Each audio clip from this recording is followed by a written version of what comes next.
Being a good person is costing you a fortune. And nobody is going to tell you that, because saying it out loud sounds horrible. It sounds selfish. It sounds like something a greedy person would say. But stay with me, because what I am about to share with you is one of the most overlooked reasons why genuinely good hardworking people never build real wealth. Let me describe someone you might recognize. They are the person everyone calls when they need money. The one who always picks up the check at dinner. The one who lends money without being asked twice. The one who cannot say no when a friend has a sob story. The one who feels physically uncomfortable keeping money for themselves when someone they care about is struggling.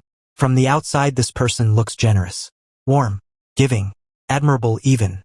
But on the inside, their bank account tells a completely different story. They are always the one helping, never the one being helped. Always giving, never quite getting ahead. Always making sure everyone else is okay financially, while quietly falling further and further behind themselves. Does any of that sound familiar?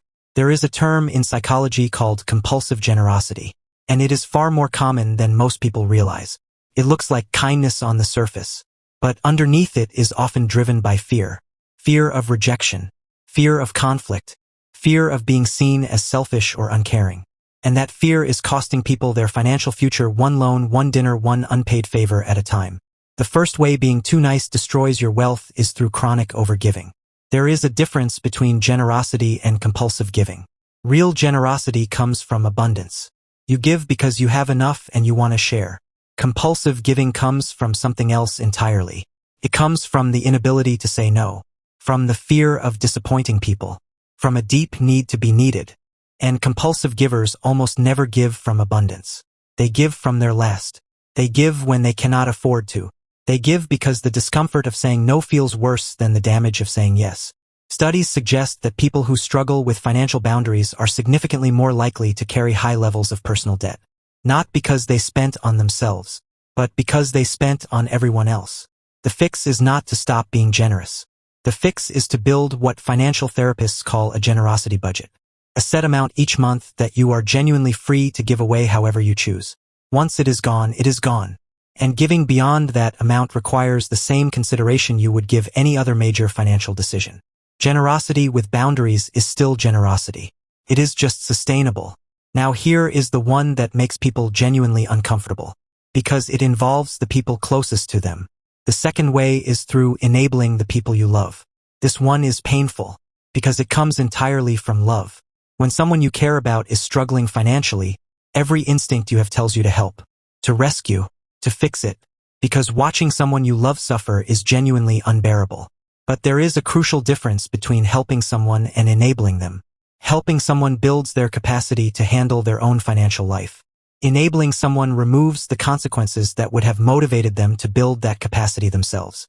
When you repeatedly bail out the same person, pay their rent month after month, cover their debts again and again, rescue them from every financial consequence, you are not helping them get better with money. You are helping them stay exactly where they are, comfortably dependent on you, and in the process you are draining the resources you need to build your own financial future. The hardest financial boundary you will ever set is with someone you love, but it might also be the most important one, for both of you. And the third way is the most invisible of all, because it happens in tiny moments every single day. The third way is through chronic undercharging and undervaluing yourself. Being too nice with money does not just happen in relationships. It happens in your career and your business too. Do you accept less than you are worth because asking for more feels uncomfortable? Do you avoid negotiating your salary because you do not want to seem difficult? Do you undercharge for your work because you feel guilty asking for full price? Do you do extra work for free because saying no feels mean? Every single one of those moments has a dollar value. And over a career, those moments add up to an enormous amount of money that you earned but never received. Research consistently shows that people who struggle to advocate for themselves financially earn significantly less over their lifetime than people with equivalent skills who are simply more comfortable asking for what they deserve. Nice people do not finish last because life is unfair.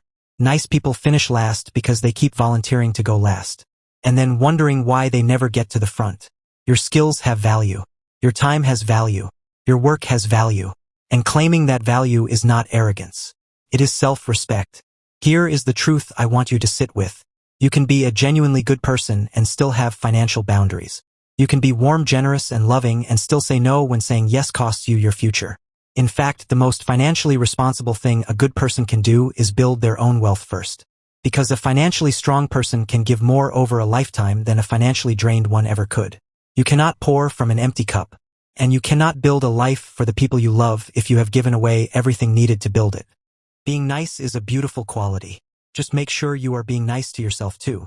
I want you to think about one person in your life right now who you have been financially too nice to. You do not have to do anything about it today. Just acknowledge it. And drop in the comments. Do you struggle to say no when it comes to money? Be honest, because you are definitely not alone. If this video opened your eyes even a little, share it with someone who needs to hear it.